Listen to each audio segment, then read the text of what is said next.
Goeiedag almal, ek is Magda Rorig van Lewende Woord Centurion en ek wil vandag spesifiek kom praat met die mense wat deur die verlies van 'n geliefde gaan. Ek wil aan julle voorhou 'n kursus wat by Lewende Woord Centurion aangebied word, naamlik Grief Share.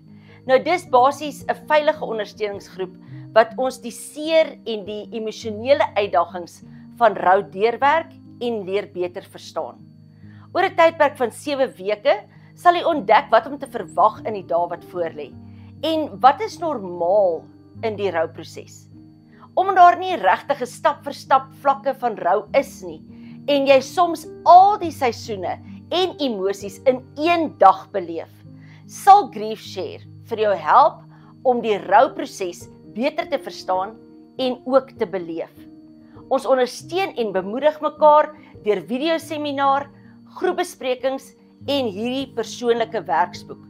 Nou ons volgende kursus skop af die 22ste Julie en ek wil vandag vir jou vra, as dit jy is, kom stap die pad saam met ons. Baie dankie.